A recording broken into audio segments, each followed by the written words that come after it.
Spin to Win has returned to the new Lloydminster Nissan. See our incredible selection in the Big Blue building and spin the big wheel with your purchase. And at the new Lloydminster Nissan, shopping local isn't just something we say, it's something we do. That's why Spin to Win features fantastic local prizes, including Lambert travel gift cards and more. And right now, the new Lloydminster Nissan is overstocked. See our incredible new lineup and pre-owned inventory ASAP. We're in the Big Blue building on Highway 16 West. The new Lloydminster Nissan. We won't sell you a car, we'll help you buy one.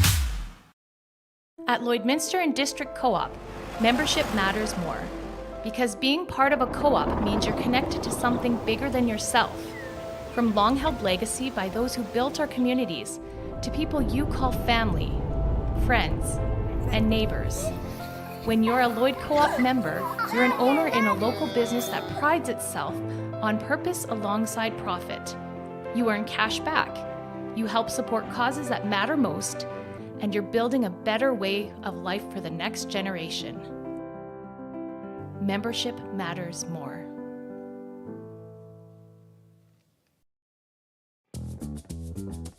Local people. Local news and events.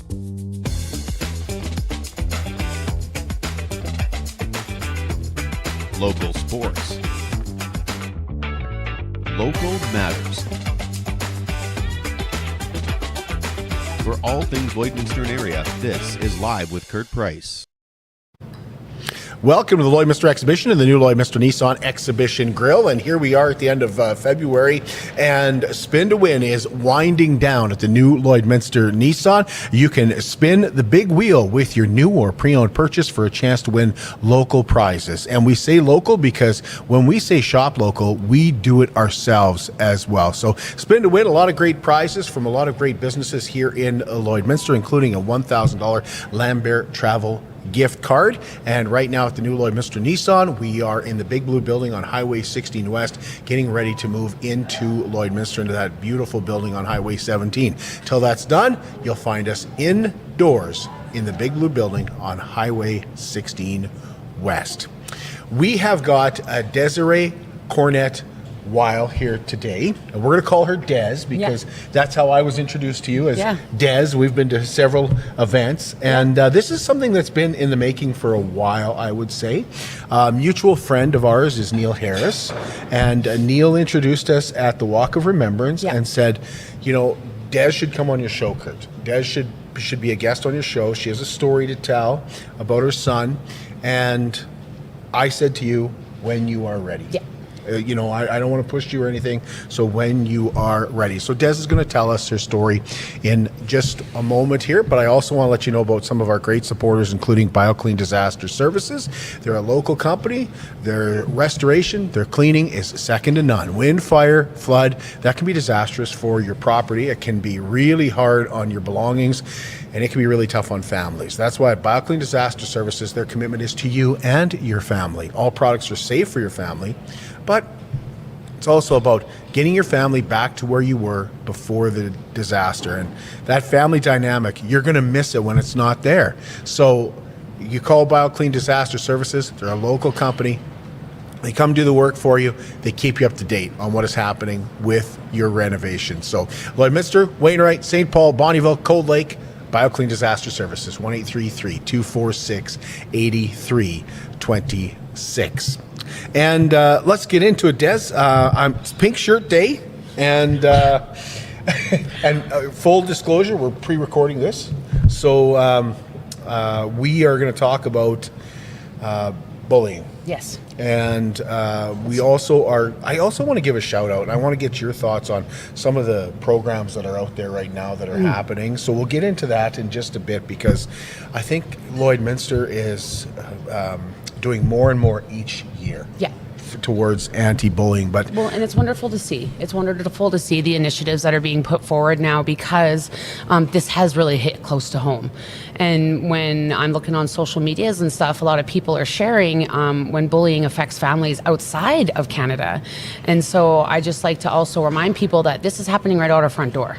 Our kids are struggling and they're not saying anything. And so I'm here in the memory of my son, just to let them know that they're not alone, and that we need to return the power to the individual, because once that power is taken away, they feel alone and they feel like they can't really come to anybody. So because of my son, I'm now here to like spread the message and get those conversations started. And I mean, I say to people, if it hurts your stomach when you're talking to them, then you're doing the right thing. You're having the right conversation. So was Jayden your oldest?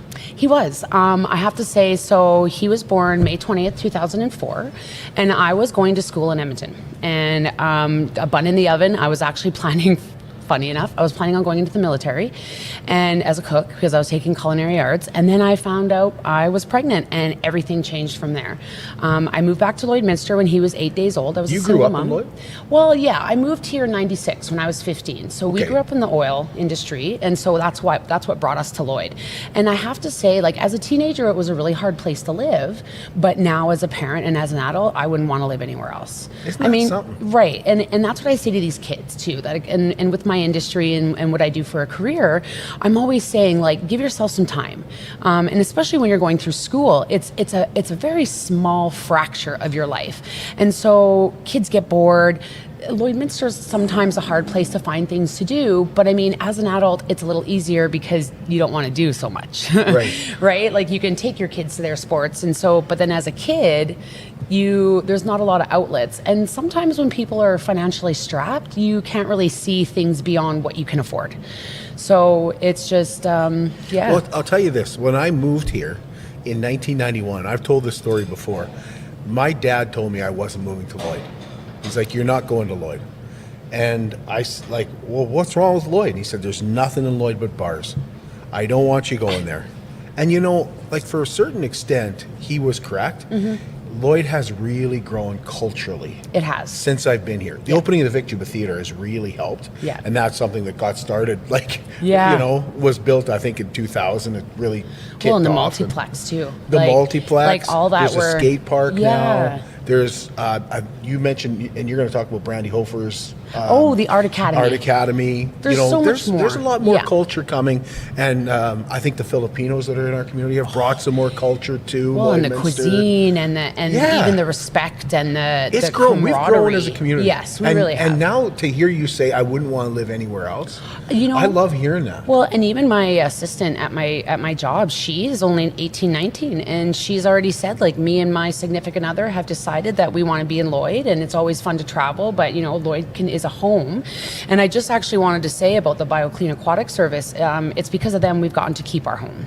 So we flooded, BioClean came in and just kind of took over, and we didn't have to do anything. And then again, the Goat's Christmas Wish was also what really allowed us to keep our home, because again, BioClean came in and said, let's do this. They cleaned out our whole basement and they did our ceiling for us in our basement. So, like, I am 150 million% behind any local business, but especially BioClean, because BioClean is, like, at the heart for us. Well, that's awesome to hear. Yeah. Yeah, they're huge supporters of ours. So you're pregnant with Jayden in 2004. Yes. Okay, so I found out I'm pregnant, wasn't making smart decisions as a young adult, and so my dad said, come home.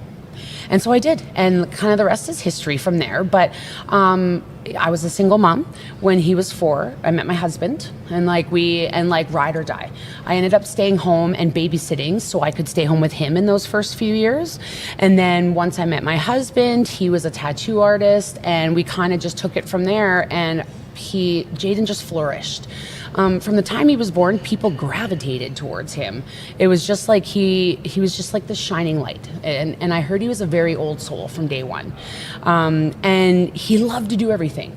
I never had to worry about him academically, and that was probably one of the things that I look back on now, and I trusted it too much because nothing affected him academically, because my parents were always like, well, let's look at your marks, and if your marks are failing, then we got to look at other stuff, kind of thing. We got to cut out some stuff. But I was the parent that would just call the school and say, hey, Jayden's doing good. I don't think anything's going on, but there could be stuff going on that I don't know about. How is he doing? And so, especially when he was at his elementary school, he would take this disabled boy. There was one time, and he just wanted to play with him all the time. He usually ignored his other friends, and I got a call because I had to have a talk with Jayden about this disabled boy, and he had cerebral palsy, and he would get bored sitting around, so they would take him on walks. Well, without even telling the EA, Jayden just took this little boy and went for a walk, and then they came back and they read, and then he took him for a walk again. And at that point, the teachers didn't know where this boy was, and Jayden was just walking around with him, and the kid was smiling, and we got pictures and stuff, and he was just the boy that made everybody feel welcome. In junior high school, like, he just, like, people gravitated to him his whole life. He was beautiful, and so it was a lot of girls. Lots and lots of girls. He's a sensitive guy. Very. He wore his heart on his sleeve, and if you didn't notice it, he'd beat you with it. Like, he just, yeah, and I see a lot of it in my 8-year-old, his middle brother there, but and now it scares me just to see that sensitivity at such a young age. But Jayden, he just, yeah, he always had a group of friends around him, mostly girls, but that's when I started to notice something different, is when the friends started going away. And even then, like, for the first time that last year, I had to unplug our internet, and I've never had to do that before. And so I felt it, but I talked to him. Like I said, Jayden, I don't trust this individual. I don't trust this group. And he said, trust me. And then, unfortunately, from 5 months from when I said that, we're here today from what we dealt with. And so he just, oh God, and he joined everything. What was happening to make you unhook the internet? Like, well, he wouldn't come was up. he telling you? No. Like, Mom, this is what I'm, like, getting on my phone, or well, what? he told me about a rumor. Did he have a phone? Yes. Okay. And at the time he passed away, I had taken it away because there was pictures being sent on 3 different parties on the phones that could actually be considered illegal now. When under 18, when sending pictures on a phone, if you are under 18, it is considered child pornography. And so these kids don't realize with these devices and tablets and stuff like that, like, they're all fun, but you can get yourself in a lot of trouble. And also, when you text things on the phone, that is not where it ends.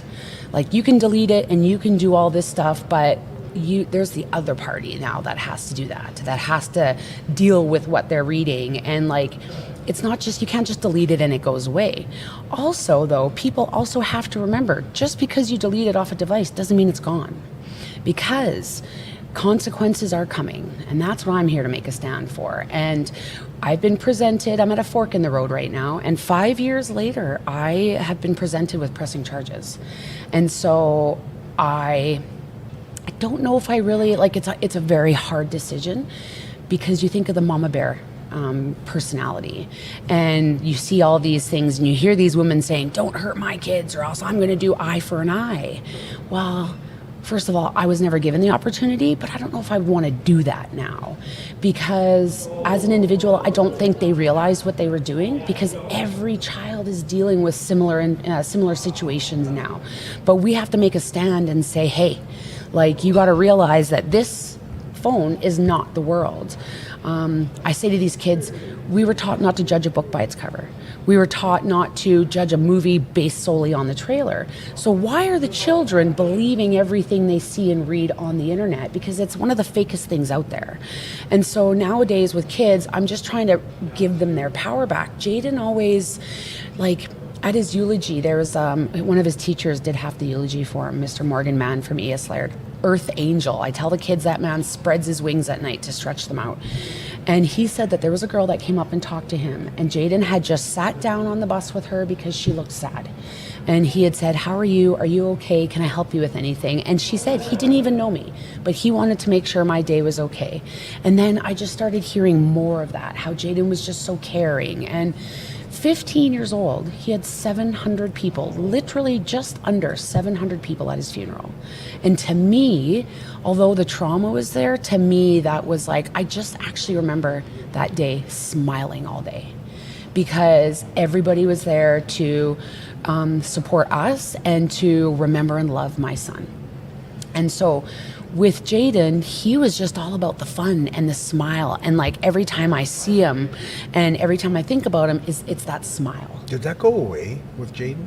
Like, is that did it go away? I've never actually been asked that question so far. In a way, yes. I have to say the brightness in his eyes went, but he was very good on keeping me at bay. I was a mom, had to run a business. We had two little boys, hockey mom, like with life and stuff like that. And so unfortunately, I would say, you guys stress me out in a stressful situation. And I think that made him not want to stress me out anymore. And so when I look back though, I do see the signs. Like the friends stopped coming around. He stopped wanting to kind of like hang out with me. What happened in that relationship to make friends not come around? Was he pushing or were they pushing?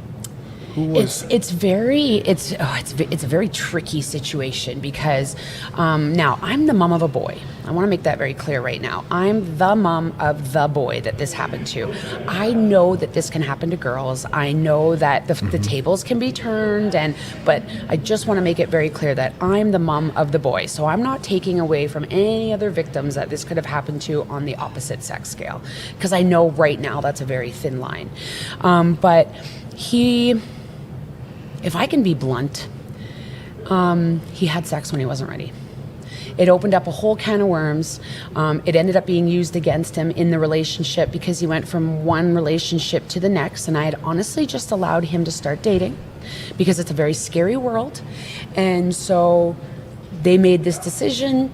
They were smart about it. I ended up talking to the parents, and stuff like that happened. But then because of that, it just flourished, and it opened up this can of worms that honestly he wasn't prepared for when it comes to emotions. And then with the pictures, there was another individual that was starting to send pictures, and kids get excited, and they weren't naked pictures, but they weren't innocent either, like fingers in the mouth, bikinis, being provocative. And so he broke up with one relationship to start the second relationship, and she never wanted to be with him in the first place. There's an obsession when something like this happens, and so I obsessed. And it's going to be 5 years this year, and I found out information, and it was just, she wanted the popularity, and it wasn't just her, it's that whole clique, right? Like there was a rumor started about him. He worked in student services by himself for 2 weeks. He told me about the rumor. I confronted him, and he stuck up for her. And I was like, Jayden, this is where do you think this started? Well, I don't know, Mom. One of her friends got lines crossed. And I was like, okay. So then I went to her directly because boys are getting blamed for things nowadays that can ruin their life. And this was something that could follow him along for the rest of his life. And I asked her about it. And I said, why is this being said about Jayden? And she's like, he's a good guy. He doesn't deserve that. And I was like, you were in my home. You came to my home that one day, February 26th, 2019. She was in my house. And then in June, when they broke up, she started a rumor because she was mad at him. And so I said, this isn't right. This could affect his life for the rest of his life. And she's like, I'm sorry. He doesn't deserve that. And I said, okay, well, if you were to hear somebody talk about him, can you please stick up? And I have the conversation on my phone because I was like, I can't let this go. I was that mom. I wasn't afraid. I'm the person where I'm not going to go to your mom. I'm going to go to you. And if you have a problem with what I'm texting you, then go show your parents. I'm just going to go to you because that's my boy. And it was me or him from day one. We did everything together. Wherever I was, there was Jayden. And even when I got in my relationship, like I've said, this is me and Jayden. So you take me and Jayden, or you can just go on your way. Well, I hooked that ball and chain right away. Yeah. But it's just, there's just so many things. And with what was going on with him, I was so busy, and because his marks and everything was just kind of going nicely, I didn't pay attention. So there's no warning signs of bad grades. There's no acting out at school. Nothing like that. Nothing. He would play hockey. He went and played hockey, and he called them his boys, and hockey was his outlet. And I have to say, I know it's expensive, but any sort of camaraderie, any sort of team, anywhere where these kids can just feel like they belong is very, very, very beneficial. And he would go play hockey, and I didn't see, now that I actually think back, I didn't see any change in his attitude unless he was hanging out with this individual. Because then there was always that male doubt. and female. female.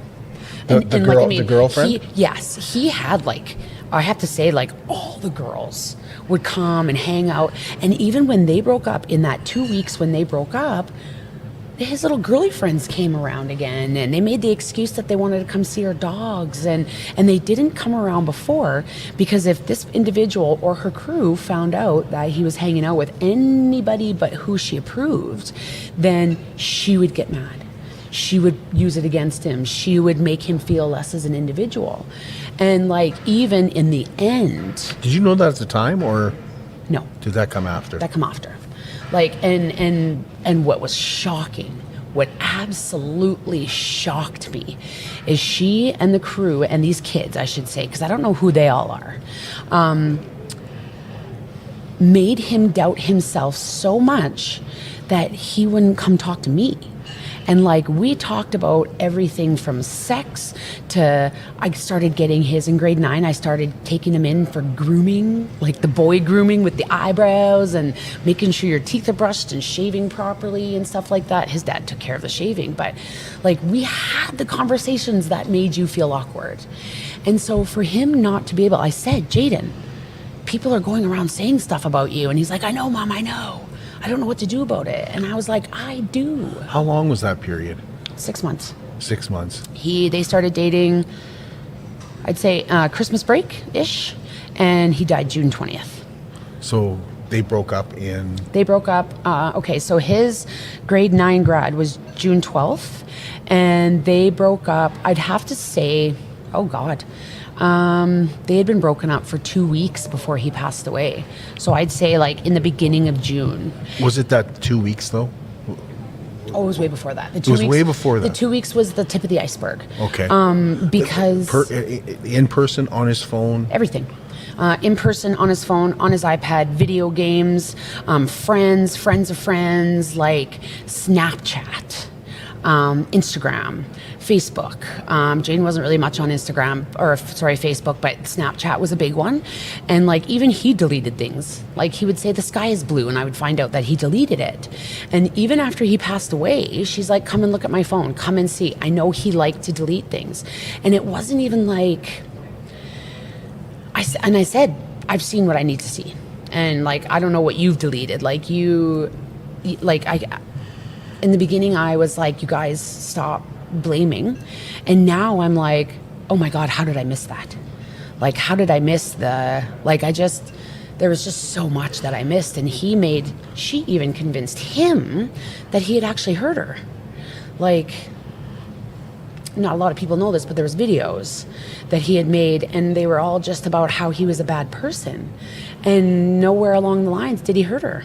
Nowhere along the lines did he do anything that would have caused anybody to do what they did to him. This boy was colicky. He cried for the first 9 months of his life. And then I had to sit with him in his room until he would fall asleep. And then he would just sleep with me and my husband. He would sleep on and off. If I was out of town because I apprenticed for my job and stuff like that, or if Scott would go somewhere for a seminar, he would come into bed with me until he was 12. And I sat in his room until he was 8. So he never liked to be alone. And so the fact that he worked for 2 weeks in student services by himself before he passed away, that's a big red flag. Because I was he was made to feel so small that he had to hide away from everything that he loved. But his one outlet was home and hockey. Were the messages about an incident? Is that what I'm hearing, or was it? There was a couple times where he was told to go kill himself and make it so she could watch. And people want facts, but when you think about kids in school nowadays... Wait a minute. I want to go back to that. Can you say that again? Because I don't know if I heard that. He was told to go kill himself and she would watch. Sorry. There was that girl on YouTube that posted her suicide. And so I don't even know if that has anything to do with it, but that's where my mind takes me. And yeah, I was told, because Jayden had reached out to 2 different people on 2 different occasions about a text that was sent to him from this girl. And it was said, and so this is where I'm at with the fork in the road, because I want to get in his phone. But I was told that he was texted on 2 different occasions, why don't you just go kill yourself and make it so I can watch?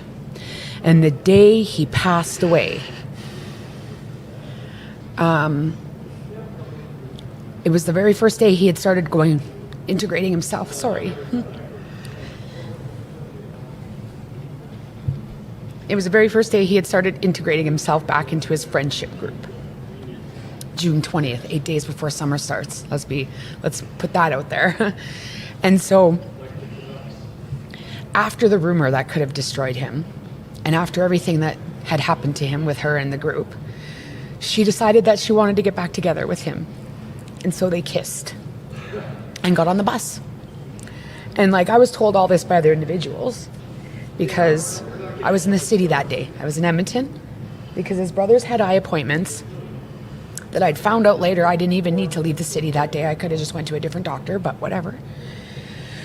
And so he gets on the bus and he's sitting with friends and he's actually texting one of his best friends, Noah, about going to the lake in a couple weeks because school was ending. Then the next weekend was Canada Day, and we always took Noah with us everywhere because Jayden was a single child and his brothers were little. He was 11 when his brothers were born, so Noah came with us everywhere.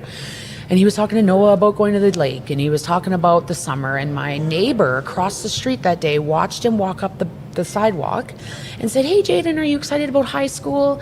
And he's like, "I'm excited to see my friends, but I'm not excited about the schoolwork, doing the work." And so, because he was a social butterfly. He was really excited because, he was so excited about going to high school because he was going to get to be with his friend Noah, and he was going to get to be with his friend Zachary, who switched schools mid-junior high or whatever. And so, and even that day, I came home and his grade 10 schedule was on the bed. His book bag was right there. That day, it was just like any other day, I thought. I woke up and I said, it was June 20th. I said, "Jayden, come to Edmonton with me. Let's get you some clothes. You're having a growth spurt. Your pants look like you're in a flood or whatever." And he's like, "No, Mom, you know what? I have a social test coming up, and so I want to stay and study for it. I'm sorry, but this child, when he graduated grade 9, he graduated with an 88% average, and he was pissed that he didn't make 90. He didn't make distinction. I knew he didn't want to stay home that day because of schoolwork. He wanted to stay home that day because he needed to go to school to make sure she was okay. And that because of the manipulations and the narcissism. And even if I would let him stay home and do work, he would go to the park and want to meet her there at lunchtime." And I thought that was very weird. I thought that was very, very, very weird. When they first started dating, I actually went to high school with the dad, and I met the mom, and she said, "Under no circumstances will they ever be left alone together." And I'm like, "Oh, I get it. They're teenagers. I wouldn't leave them alone either." And I just thought I was like, okay, yeah, that's fine. And I would bug Jayden because Jayden would always go to her house outside of town. And I'm like, "Oh, did you and her get to relax and snuggle?" And she's like, "No, Mom." He's like, "I can't even go to the bathroom without her sister and her brother being outside the door." So I thought that was a little funny. When they would get together at parties, and I would get a hold of the parents, this one party especially, I got a hold of the parents. I said to Jayden, "Okay, I'll give you 3 twisted teas," because he was 15. I was dropping him off, I was picking him up. I said, "Okay, I want to talk to the parents, and in the meantime, I'll give you 3 twisted teas to go to this party with." In the meantime, I'd gotten hold of the parents. It wasn't a drinking party. I took it away. They went and had fun. So I said, "Oh, did you guys get to snuggle in the corner?" I've been 15 myself. It's called 15 or 5 minutes in heaven.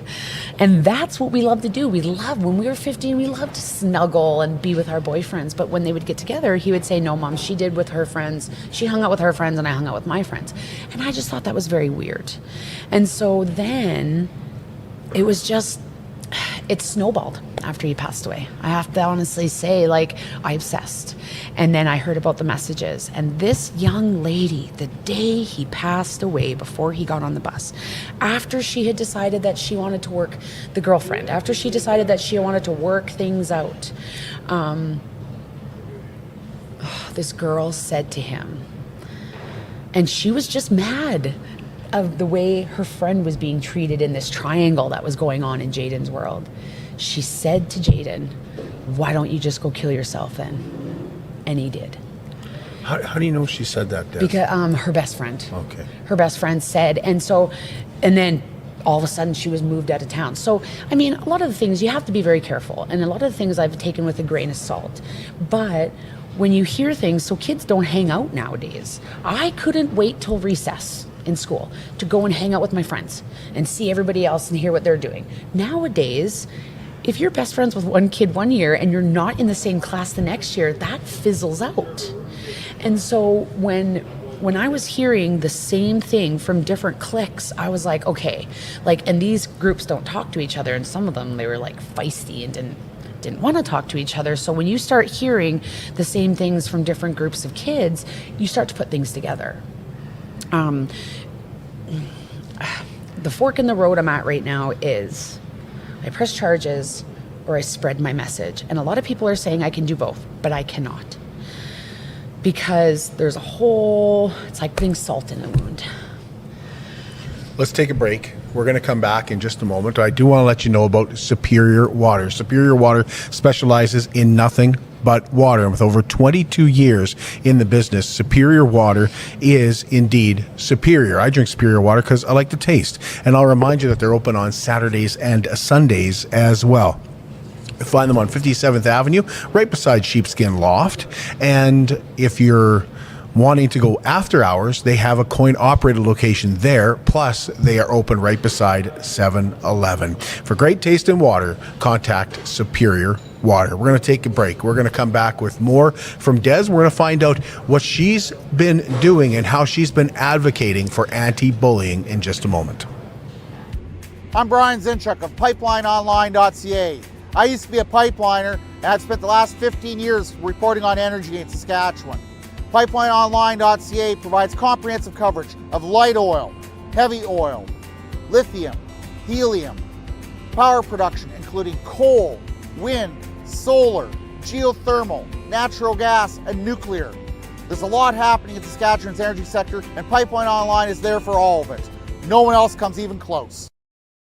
It's more than just taxes at LNA CPA. Assurance, accounting, retirement planning, estate planning, business consulting, financial consulting, farm program support, and bookkeeping. But yes, there is always taxes. The team at LNA CPA is committed to helping you achieve your best results and will be there to assist you every step of the way.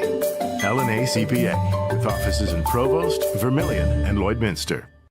At Jason Arden Associates Cooperators, we're proud to be a top-rated local insurance company that offers flexible solutions and expert advice for all your insurance and investment needs. We'll work with you to tailor your insurance specific to your needs, and we offer investment advice that always puts you first. At Cooperators, one of our core values is to give back to the communities that we live in. Thanks to the support of our clients in Lloydminster and area, in 2023, Jason Arden Associates has donated $40,000 to local nonprofits, charities, students, athletes, and other special events. How does your insurance company support our community? How can you help support the oil and gas industry and jobs in Western Canada? The answer is closer than you think. Sell your scrap metals to PWM Steel. PWM sells scrap iron to Evraz, located in Regina. Evraz's #1 customer is the energy sector, building pipes and plates for the oil and gas industry. PWM Steel is your locally owned metal recycler and steel service center in the area. Plus, they're a strong supporter of the community. PWM Steel, your top steel supplier for Alberta and Saskatchewan for 40 years.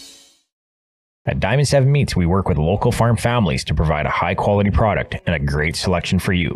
Try our mouth-watering smokies, pulled pork, roast beef, and more, made pure and natural with no additives or fillers. We offer custom processing, and our experienced team works for you to provide a selection of sausage, burgers, and jerkies made to your specifications. Take your grilling to the next level with a Yoder smoker. Complete the grilling experience with Canadian-made, award-winning line of House of Q barbecue sauces. We're locally owned and operated, and we look forward to seeing you today. Welcome back. We're at the Lloydminster exhibition. It's Pink Shirt Day, and our guest is Des Cornet-Wile, and we've been talking about her son, Jayden. And we're going to get back into what Des has done for anti-bullying and for for grief as well. We'll talk about that a little bit as well. But I do want to let you know about Wellings of Lloydminster. Wellings is a new location in Lloydminster. It's actually a new way of living for those 55 and older. It's a community where you remain independent, but without the worries that come with a large home, shoveling snow, taking care of shingles, worrying about dripping taps and that kind of things. That goes out the window now. And you're still going to live by yourself. You're still going to make your own meals. You're going to live in a beautiful facility. They got beautiful villas. They're just absolutely gorgeous. And you'll get to know your neighbors a little bit as well, because they're building a awesome clubhouse with a pool table and that kind of stuff to get to know your neighbors. But, you know, when you're taking that next step, you want to go somewhere where you don't have to worry about what's happening with your health and what's happening when you're away from home as well. So you really take a lot off your plate, but you still get to live independently. Call Darlene and ask to see one of their beautiful villas at 780-872-8537. That's Wellings of Lloydminster. So Des, it was June 20th. Yes, June 20th, 2004. I came home from the city, and I actually stopped at the shop when I came home to see my husband, our business, and we wanted to show him. It was actually the release of the last Toy Story video. So I had bought the kids, our two younger boys, toys, and I'm like, let's go show Dad. Jayden was supposed to be at WCG with his hockey team, and Renee, wonderful mentor. And so I got home, and it started raining a little bit, and it was probably around, I got back into town at 5:21. I was out of my appointment in Edmonton at 1:15. Jayden got off the bus at 3. So I just want to put it out there that if somebody had said something, because it was known that he was struggling, obviously, with working in student services and what she was saying to him and what her crew were doing, like they were catcalling him down the hallway, they were whispering about him, they were talking about him, and like Jayden, like you said, he wore his heart on his sleeve, and if you didn't recognize that, he beat you with it. So the fact that all that was going on, he hid.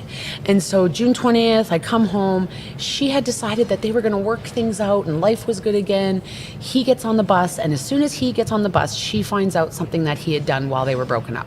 And she sends out a Snap story. Now, how I found out about the Snap story, I didn't even hear from anybody at the school. So when you think about Snap, you can send to just your friends, or you can send to your whole list. And kids nowadays just add sports, they add across the world, they add anybody. And so I had a customer come in, and I was actually piercing her older sister. And I was telling them about the Snapchat. And she said, did you know about the Snapchat that Jayden got? And I was like, what? And she's like, yeah, I got the Snapchat. And it said, nice. Oh God. I don't know, it was something to do with going to see somebody else and going to F somebody else after kissing me after school or something like that. Like, it was just crude. It was unnecessary and crude. And he was on the bus thinking they were okay.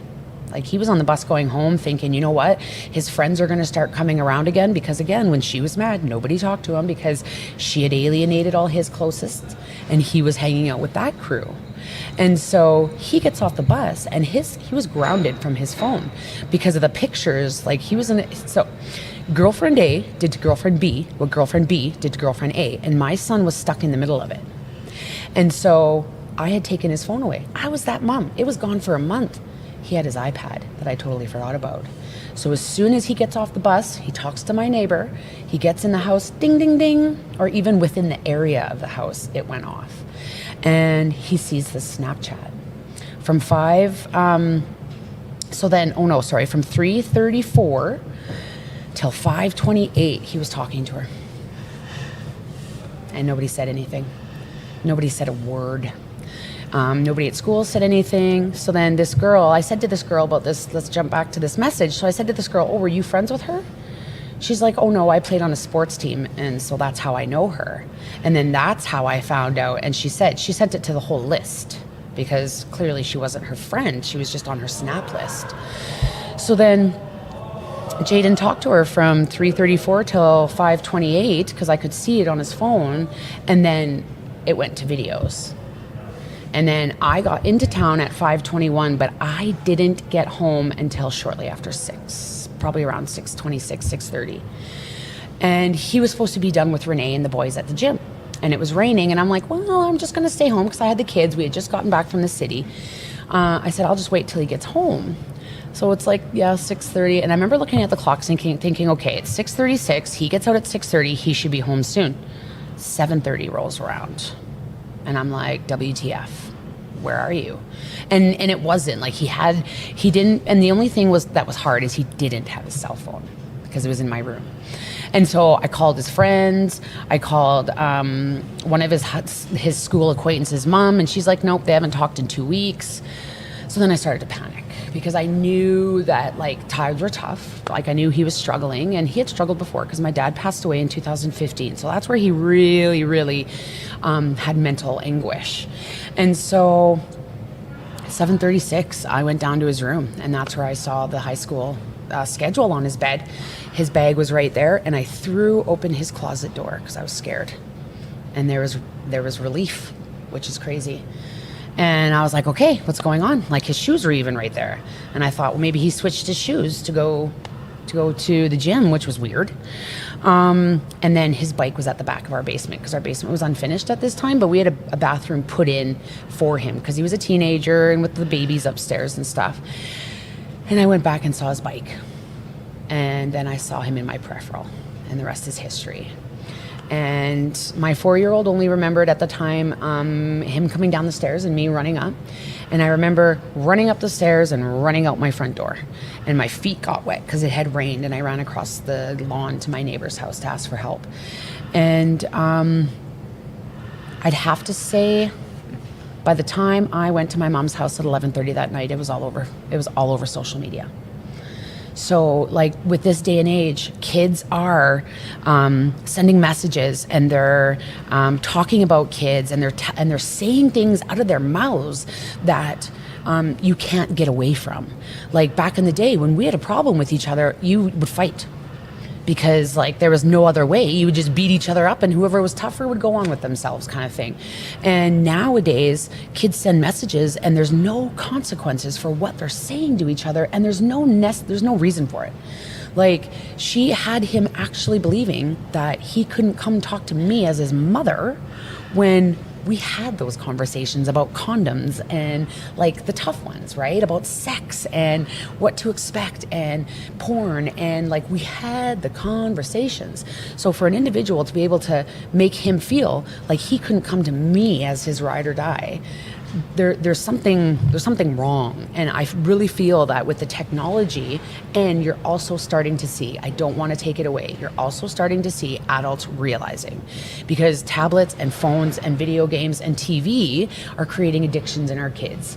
They're getting like their anxiety, social problems with being able to talk to individuals. It all is stemming back to the technology. And so it's nice to actually see too, Brandy Hofer's LPSD Art Academy. It's just really nice to see people doing things that kids can utilize away from the technology side, because they need to start using their brains again. And they need to do what we're doing and have eye contact and feeling people out and being able to read people to know what they're getting themselves into and what they deserve. And like, because manipulation, narcissism, and there's gaslighting are, I think, 3 things that kids really need to learn and be able to recognize, because they got to take their power back. They're giving too much to this. I'd even say, if you're a gamer, that's great. Get outside for 2 hours a day for exercise. Step away, and then if you want to go back, but you've got to get oxygen. You've got to get your blood flowing. So in this day and age, I'm trying to do stuff. I'm trying to create those conversations. And with my industry, it's wonderful because I have all walks of life coming into my room, and I'm like, you're amazing. Watch the Ugly Doll movie. You're an individual. We come from humans for a reason. If we were meant to be carbon copies, we'd be created that way in a test tube. So stop giving your power away and stick up for yourself. That's all it takes. And it only takes once, and then it gets easier. Pink said it, sorry. Her song Trust Fall. Yeah, she said, the fear is there. She said, but if you take that leap, the fear is gone.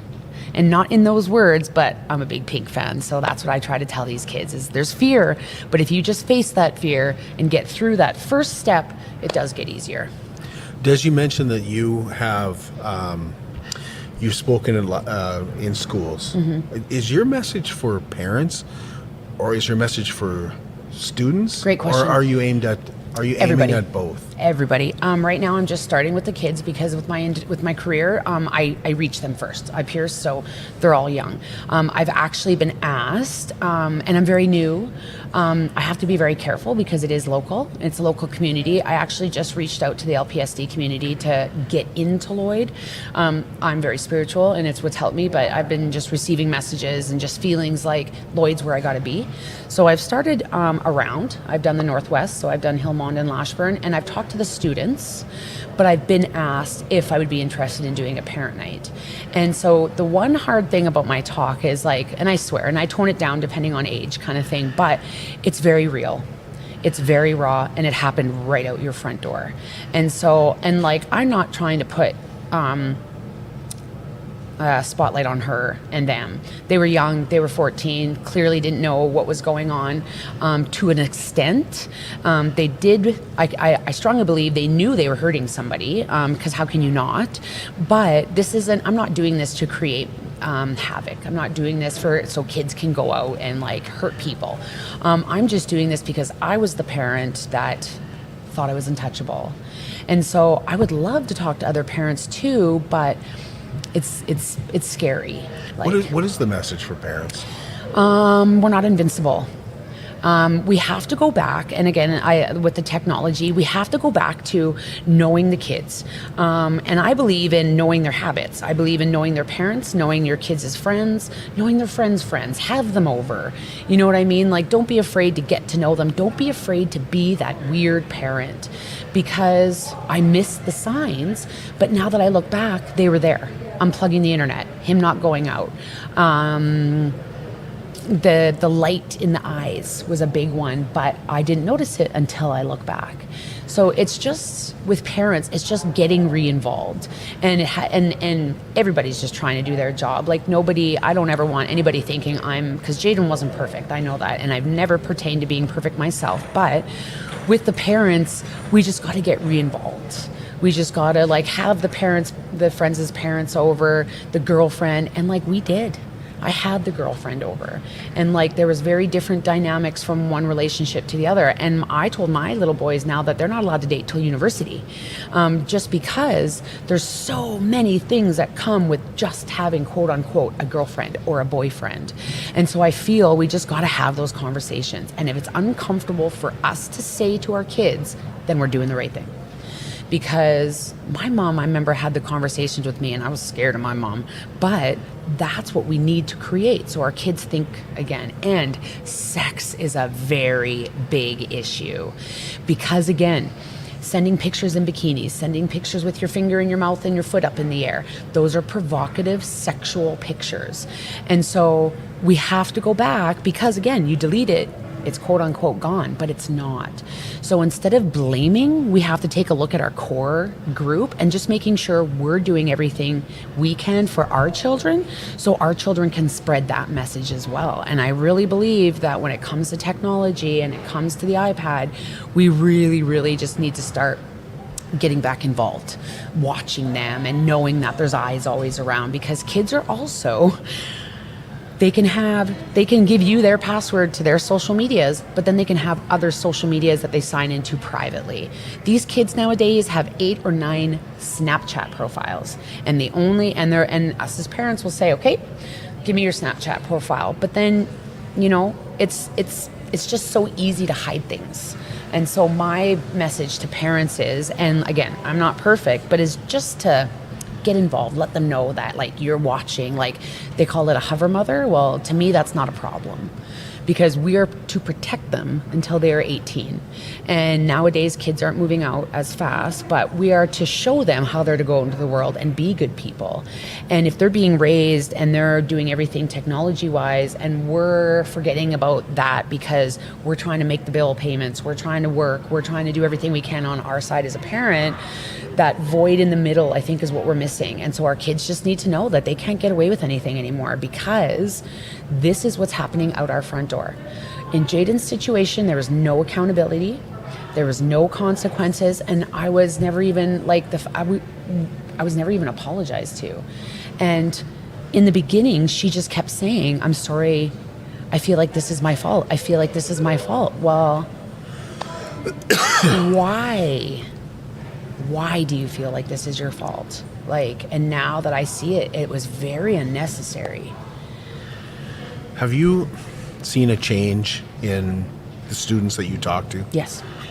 And especially, yes. And the coolest thing is, though, too, is when I walk into a room. So my biggest group was Lashburn, 145 kids. And it's nice when I walk in and they light up because they know who I am, Desiree kind of thing, right? And so, but then I'm like, I am the mom of Jayden Cornet. And I was the first person to hold him when he was born. And I was the first, when he came out into the world. And I was the first person that held him when his heart stopped. And then right there, you can hear a pin drop. And so and I look at them and I try to connect with them because I look like I do. And I'm not saying anything different than parents are saying, but me looking the way I am and the industry that I am is quote unquote cool. I see the grasp. I get to see, and the high school students in Lashburn, they were bawling by the time I was done, and they come up to me and hugged me, and that's all I want. Like I said, I'm not trying to create any anger. I'm just trying to make kids aware that they're stronger than they realize. They're amazing, and they're talented, and they're smart, and there's nothing in this world they're not going to be able to do as long as they graduate high school and then get the hell out there and live their lives. They're giving too much power to these adolescent, I don't even know, these mean kids. They're giving the power to these mean kids. And when you're done school, that doesn't matter anymore. You take the knowledge that you've learned and you go out into the world and you make it yours. And so we need to take the power away from those small kids. And so that's when I'm talking to them and I can see that I've connected with them. Going forward, I hope that's what they do. I hope that's with when somebody says something bad to them, they can tell them go kick rocks, or Mom, somebody said this to me today and I don't know what to do with it. I want kids to stop realizing that they don't have to be a victim, right? This is their life just as much as everybody else's. And so we got to stop putting so much attention on everybody else and getting our kids through high school and going out and enjoying their life. It's so fun. Also, individuals are living to be 106. When you graduate high school, you are 18 to 20 in that era. Why would you carry the stress and the crap and the poop that happens in high school into the next 80 years of your life if you're lucky enough to live that way? Secondary education is nothing like high school. You don't go, you fail. You don't go, the teachers aren't going to chase you around. And you don't go, you're not benefiting from it at all. Unlike high school, where they're not allowed to fail you. Where if you're at the mall, they're going to come find you. So and I believe that's one of the hard things about kids in secondary, is because junior high school and high school is so tough. They don't want to have to deal with that crap in secondary, universities and college, and it's sad because that's not what it's about. When you hit high school, when you're done high school, you're done. You should be done with the drama. You should be done with the judging, and not that should be happening anyways, but you don't have to care. You just need to be a good person and live the best life you can live and enjoy doing it. And that's what Jayden was about. Jayden just loved to do things. He joined everything. He wanted to experience different individuals. We traveled. I tried to do a whole array of things with him. And when he got into this one situation, it totally messed with his mental health. And because he couldn't get away from it. And yeah. When you say things are getting better, is it because of programs like we see with Sprinkle Kindness at Sobeys? We see Kindness Wins at Co-op. There's Pink in the Rink that the Bobcats have. There's everything. There's Dodge the Stigma. Yep. There's the Walk of Remembrance. All the programs that bring everybody out and takes away their cape, takes away their egos. It's the Walk of Remembrance, for instance. We were all there for one purpose, and nobody was better or less than anybody else. So with the programs that are going on, it's taking you out of your everyday life that you might be struggling. And everybody is struggling in their own way is what these kids need to know. You have no idea what's going on with any individual in your life. Still feel that way with adults. Yeah. And that's the thing too, is that I'm not just doing this for the kids. I'm doing this I want to do this for the world, because I don't want any parent or individual to have to ever deal with what the hell that we live with now. And with the programs like Brandy Hofer and the Art Academy and Dodge the Stigma and the Pink T-shirt Day, it's taking away the egos. It's showing a community, and like this community is unbelievable. But I believe that with the programs, and obviously to keep them coming, and the more there are, the better, because it also helps with people that can't afford to go do hockey or soccer, or, it brings people out that can join in, and it doesn't there's no sort of stipulation on an individual, right? Because not everybody has the same life. It strips everything away, and these programs just show everybody that you're just human. And so I think, I love it. And Dodge the Stigma was really, really helpful, and they did it twice. And Pink T-shirt Day, look what that did, right? Because of a boy wearing a pink T-shirt, and now look at the message that's created. So with Jayden's legacy, that's what I'm trying to do. I just want them to say, hey, this is Jayden's story. This is what happened to him. We need to be better as parents and as children. And not that I'm taking anything away as a parent. It's just that I missed it.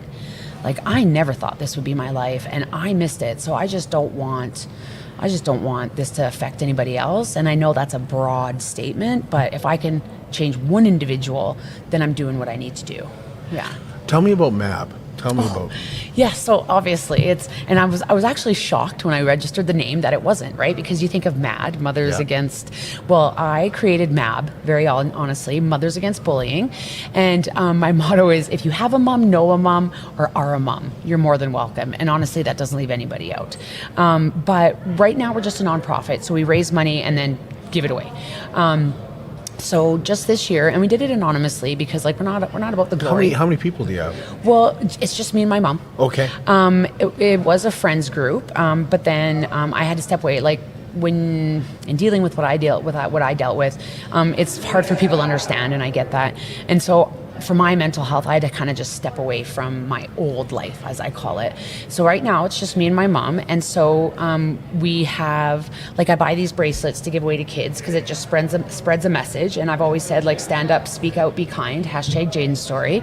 And we give those away. And then we have the sweaters, but we just, for the first time, now I wanted to do 2, but my mom's like, hold off, because it was just too exciting. But we put a child through Brandy Hofer's Art Academy. And we said to the school, we just want somebody that maybe can't afford it because it's expensive, and somebody that you think might be kind of just swept under the rug or just kind of missed, right? And so next year my goal is to do 2 kids, and I would also like to start doing the Harvest Festival. I would like to do something or the Walk of Remembrance, where we can turn it into a remembrance, but then something positive, so we can create those conversations, because the Walk of Remembrance is beautiful, but it's somber, right? And it's somber, but it's I need to have the talk with people so they don't get sad, they listen. And so I just want to be able to talk about suicide awareness and anti-bullying like people are talking about mental health. So with MAB, I'm just trying to get out there and let these kids know that I'm here, I'm making a stand. Mothers Against Bullying, we're going to do this. You're not alone. You're powerful as an individual, and you don't have to use that until you graduate. I'm just trying to use MAB to build these kids up. The parents do it wonderfully, but it just helps and it's just me and my mom, but it'll get bigger. I've had wonderful people reach out and want to join.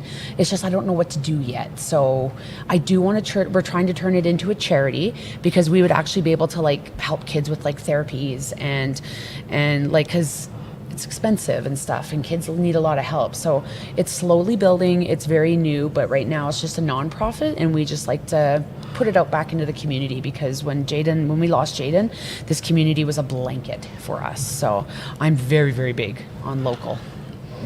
That group of friends that Jayden had, what happened to that group? Nothing. I don't even know names. I don't know if I want to. But his friends, his friends. His friends. Oh, they're amazing. And the real ones are still in my life. And I don't say that to be mean. I just say that like the ones that truly, because grief does crazy things to people. And there was a lot of clingers when he died. And so now that it'll be 5 years this year. But like my assistant is one of his best friends at my shop. And his little brothers have their girls that come and visit him. And they're grown up now and moved away, and so they did it regularly when they were in high school. But now, like, just London said the other day, my 8-year-old, he's like, Mom, where are my girls? So I just kind of put the message out there because they're old, they're adults.